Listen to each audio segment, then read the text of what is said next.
Assalamualaikum warahmatullahi wabarakatuh.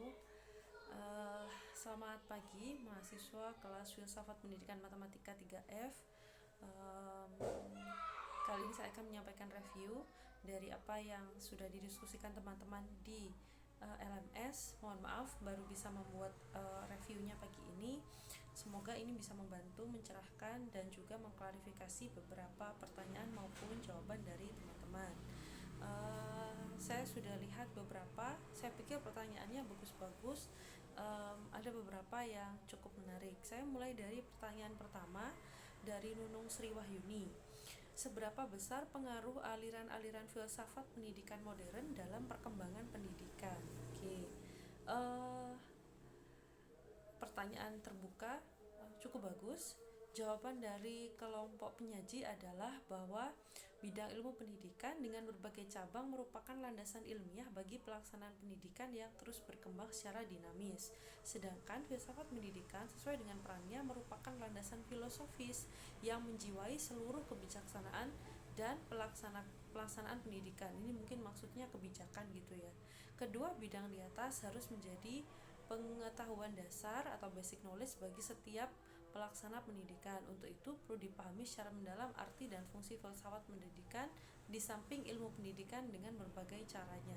Jadi sebenarnya pertanyaan ini memang pertanyaan terbuka, dan kalau ditanya seberapa besar pengaruh aliran filsafat pendidikan modern dalam perkembangan pendidikan, jelas sangat besar pengaruhnya.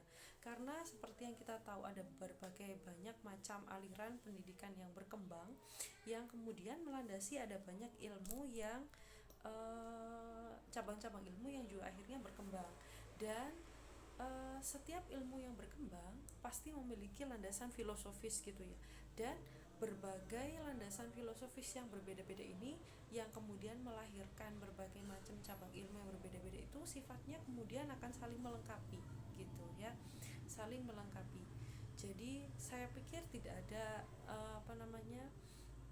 tidak ada aliran mana yang paling berpengaruh atau seperti apa. Saya pikir semuanya saling melengkapi.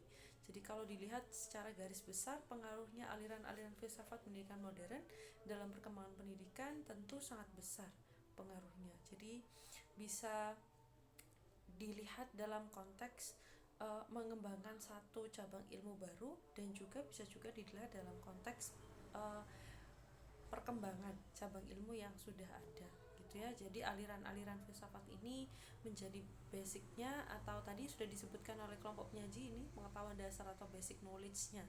Jadi menjadi landasannya gitu. Sudah benar jawabannya. Terima kasih Nunung atas pertanyaannya. Yang kedua, pertanyaan dari Erika Zura. Bagaimana maksud dari ciri aliran materialisme yang menjadikan ilmu sebagai pengganti agama dalam penentuan hukum? Tolong dijelaskan. Saya sudah baca jawabannya teman-teman di sini dari pemateri maupun tambahan dari teman-teman yang lain. Ini sudah benar, saya pikir betul. Jadi aliran materialisme itu seperti yang sudah dijelaskan oleh kelompok penyaji, mereka itu menganggap segala sesuatu itu yang paling penting atau yang esensial adalah berupa materi. Jadi kalau sesuatu itu bisa dimaterialkan atau dilihat dalam konteks materi, maka bisa diyakini gitu kebenarannya. Dalam hal ini, dalam hal keilmuan, berarti aliran materialisme itu menganggap segala sesuatu yang bisa dibuktikan dengan ilmu pengetahuan itu memiliki nilai kebenaran, sehingga segala sesuatu yang konteksnya itu hanya cukup perlu diyakini saja, seperti konsep Tuhan, seperti konsep agama, itu mereka kurang bisa menerima gitu ya, kurang bisa menerima. Jawaban lebih lengkap dari pemateri ini sudah sangat bagus ya. Berarti dapat disimpulkan orang yang menaruh aliran materialisme itu ateis. Tentu kita nggak bisa langsung ngomong seperti itu ya, nggak bisa langsung menjudge apakah orang materialisme itu pasti ateis, tidak ya. Cuman ya yang bisa kita ambil adalah mereka mungkin kurang begitu bisa meyakini atau menerima secara langsung nilai-nilai kebenaran dari yang sifatnya non materialis gitu. Apakah pada akhirnya mereka akan menjadi ateis atau tidak, ya tentu itu tidak ada jaminannya gitu ya, tidak ada patokannya gitu. Terima kasih Erika, pertanyaannya bagus sekali. Teman-teman yang menjawab juga sudah bagus. Next, Lutfiatul Azizah. Dalam makalah telah dijelaskan bahwa filsafat pragmatisme menjelaskan bahwa benar tidaknya suatu teori bergantung pada berfaedah atau tidaknya teori itu bagi manusia dalam penghidupannya. Pertanyaan saya, adakah patokan khusus sesuatu itu disebut berguna bagi kehidupan manusia? Jika tidak, berarti apakah berfaedah atau tidak sesuatu itu tergantung pada pribadi masing-masing? Jika seperti itu, berarti kebenaran akan sesuatu juga bergantung pada pribadi masing-masing. Beberapa pertanyaan yang beruntung ya. Yang pertama, adakah patokan khusus sesuatu itu disebut berguna bagi kehidupan manusia atau tidak? Ini ya kalau ditanya patokan khusus tidak ada ya. Oke, sekalian saja dari 3 pertanyaan ini saya merasa perlu merangkum atau mengingatkan ya bahwa tidak setiap kebenaran itu merupakan kebenaran mutlak. Ada yang namanya kebenaran mutlak, ada yang kebenaran relatif. Kebenaran mutlak itu biasanya dari Tuhan, atau dia yang sudah benar-benar kebenaran yang memang dia diyakini oleh seluruh manusia di bumi gitu, di bumi. Kalau kebenaran relatif itu ada yang mendefinisikan kebenaran yang berasal dari manusia atau nilai-nilainya berasal dari manusia. Dan ada juga yang mendefinisikan bahwa kebenaran relatif itu kebenaran yang nilainya itu bisa berubah-ubah tergantung personalnya masing-masing atau tergantung individu yang sedang berpendapat atau individu yang sedang terlibat gitu. Maka berarti kalau dikatakan adakah patokan khusus sesuatu itu disebut berguna bagi kehidupan, sepertinya tidak ada ya. Jawaban dari teman-teman di bawah juga nampaknya mengarah ke sana. Jadi kadang ada sesuatu yang menurut orang lain itu berfaedah, menurut yang lainnya tidak. Meskipun memang ya lebih banyak yang sependapat sih sebenarnya ya, perkara faedah dan unfaedah gitu. Mengukur jalan misalkan, bagi kita yang tidak sedang bekerja, yang Anda melihat ada orang ngukur-ngukur di tepi jalan gitu ya, bawa meteran, bawa alat, bawa dan seterusnya. Kita orang yang tidak sedang ini, yang sedang jalan gitu aja yang melihat ya pasti akan merasa aneh, ngapain dia ngukur jalan gitu kan ya, jalan kok diukur. Tapi ternyata si pengukur ini memang dari jurusan teknik sipil misalkan, dan mereka memang diharuskan untuk mengukur itu. Berarti kan itu sesuatu yang perlu menurut mereka, tidak perlu menurut kita gitu. Berarti itu sesuatu yang sifatnya relatif gitu. Sama seperti perkara hal makan, kalau lapar ya makan gitu. Itu kebenaran yang menurut kita perlu, yang menurut kita seluruh dunia pasti kayaknya merasa benar ya, kalau lapar tuh solusinya ya makan. Tapi dalam beberapa situasi lapar itu belum tentu bisa diselesaikan dengan makan gitu kan. Siapa tahu dia di hutan dan tidak ada makanan yang siap atau bisa dimakan. Berarti kan kalau kita terpaksa makan, misalkan ada daun-daun yang di sana ternyata beracun, berarti kan malah itu jadi tidak benar gitu ya. Jadi ada di hutan, kondisinya di sekitarnya tanaman-tanaman beracun semua, dia lapar. Apakah kemudian makan itu menjadi solusi dari rasa laparnya dia? Kan tentu tidak gitu ya. Justru kalau dia nanti makan karena makanannya beracun atau daun-daunnya beracun, jadi malah tidak benar kan gitu. Jadi tidak selalu yang namanya kebenaran itu harus mutlak berlaku untuk semua orang ya, tidak selalu. Ini yang membuat kita itu, makanya belajar filsafat itu salah satunya adalah belajar untuk tidak mengkotak-kotakkan sesuatu, ini benar, ini salah, atau ini harus begini, ini harus begitu. Itu yang harus kita hindari, karena ada banyak sekali relativitas ternyata yang kita temui dalam kehidupan kita sehari-hari gitu ya. Itu yang membuat kita nanti akhirnya setelah belajar filsafat itu seharusnya ya menjadi orang yang jauh lebih lebih berpikiran terbuka, lebih moderate, lebih banyak punya toleransi atas segala sesuatu gitu. Sebenarnya poinnya ke situ sih ya. Oke, terima kasih pertanyaannya, Latifatul Azizah. Yang ini ada Lutfiatul Azizah, sorry. Ini kelompok 4. Kemudian Wiwi Ika Mujiati, kok Mujiati. Muhammad Nursyah mengemukakan pendapat perennialisme bahwa pendidikan harus lebih banyak mengarahkan pusat perhatiannya pada kebudayaan ideal yang telah teruji dan tangguh. Perennialisme memandang pendidikan sebagai jalan kembali atau proses mengembalikan keadaan manusia sekarang seperti dalam kebudayaan ideal. Pertanyaan saya, aliran perennialisme kan bisa dikatakan sebagai era sekarang ini. Maksud dari kebudayaan ideal yang telah teruji dan tangguh itu seperti apa? Dan bagaimana upaya pendidik untuk mencapai suatu proses mengembalikan manusia seperti dalam kebudayaan ideal. Oke, kayaknya tadi ini sudah ya? Apa bukan ya? Apa saya baca ya? Kalau menurut kelompok penyaji di sini dituliskan kebudayaan ideal bisa dikatakan kebudayaan masa lampau. Pendidikan yang ada sekarang ini perlu kembali kepada masa lampau karena dengan mengembalikan keadaan masa lampau ini, kebudayaan ini yang dianggap krisis dapat teratasi melalui perennialisme karena ia dapat mengarahkan pusat perhatiannya pada pendidikan zaman dulu dengan sekarang. Saya agak kurang setuju ya, bukan berarti salah tapi mungkin saya kurang setuju gitu. Artinya bukan berarti pendidikan yang dulu itu lebih baik daripada sekarang gitu ya. Kita nggak bisa langsung menjudge seperti itu, dan belum tentu juga zaman dulu itu lebih baik daripada zaman sekarang gitu. Apakah misalkan zaman sekarang itu sudah rusak pergaulan dan seterusnya, nah itu kan tidak juga bisa digeneralisir kan, tergantung pribadinya gitu.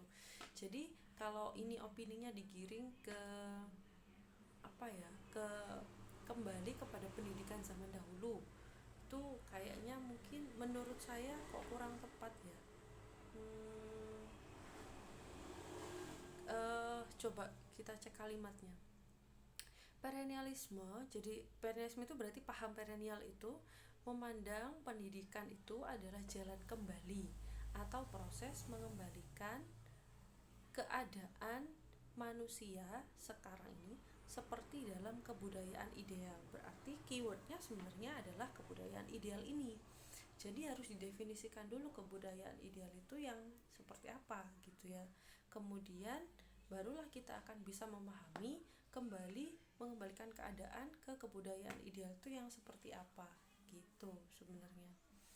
Kalau kalau kebudayaan idealnya itu dianggap sebagai kebudayaan masa lampau, saya pikir menurut saya kok kurang pas ya. Menurut saya kok kurang pas. Kalau saya lebih seneng pada paham fitrah.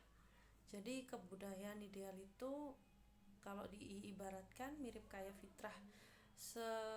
Pendidikan ini adalah salah satu jalan mengembalikan manusia itu kembali kepada fitrahnya sebenarnya. Apa fitrahnya manusia? Fitrahnya manusia ini sebenarnya ada banyak gitu ya, termasuk fitrah dalam konteks jasmani, fitrah dalam segi rohani gitu. Saya ambil yang berkaitan dengan pendidikan saja, bahwa manusia itu fitrahnya dia dilahirkan dalam keadaan senang belajar. Misal proses dari bayi yang belum bisa ngapa-ngapain, dia sudah punya fitrah belajar. Dia perlahan akan punya kemampuan untuk, pasti otomatis dia itu akan berusaha bagaimana dia itu tangannya bisa meraih sesuatu yang ada di dekatnya. Pertama seperti itu. Kan nggak pakai disuruh tuh bayi itu. Apa harus memahami? Harus disuruh dulu orang tua. Ayo dek, ini ambil gitu. Ya memang orang tuanya melatih, tapi dia sendiri sudah punya stimulus gitu. Nggak usah nunggu disuruh gitu kan. Bayi belum memahami apa kalimat dari orang tuanya, tapi dia sudah berusaha sendiri. Berarti dia sebenarnya, kita semua itu, bayi, seluruh anak di dunia ini, seluruh insan itu dilahirkan dengan fitrah untuk senang belajar. Nah, fitrah ini sudah ada dalam diri manusia masing-masing gitu. Bayangin, itu salah satu yang saya dapat dari hasil beberapa kali membaca itu. Kita semua itu manusia di seluruh bumi itu potensinya sebenarnya luar biasa, karena fitrah aslinya sudah mampu belajar. Allah itu sudah men-setting seperti itu. Bayangin kalau misalkan harus nunggu dulu, kalau tidak dikasih fitrah belajar, bayi itu harus nunggu diperintah dulu atau nunggu dikasih caranya dulu oleh orang tua. Nunggu berapa tahun dia wong bayi itu bisa memahami kalimat orang tua secara kompleks. Hal ini tuh butuh waktu gitu kan. Jadi jadi semuanya punya potensi belajar. Nah, pendidikan itu gampangnya seperti itu. hmm, Pendidikan itu mengembalikan kita kepada fitrahnya. Jadi mengembalikan manusia itu kepada kemampuan awalnya seperti yang sudah dianugerahkan Tuhan gitu. Kemampuan apa? Salah satunya misal fitrah belajar itu tadi contohnya. Fitrah lainnya apa? Banyak. Fitrah berperilaku baik, fitrah berprasangka baik, fitrah macam-macam.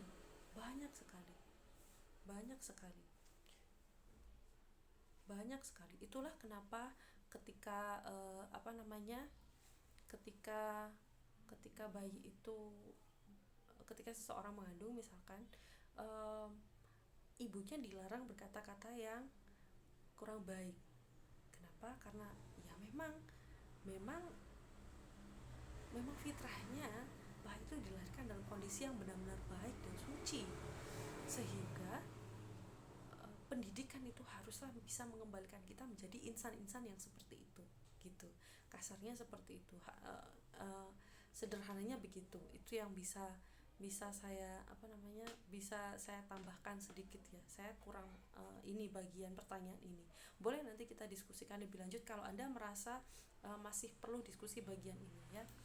Saya lanjutkan. Ahmad Fauzun, dalam prinsip pendidikan, aliran perennialisme disebutkan bahwa rasio adalah atribut manusia paling tinggi.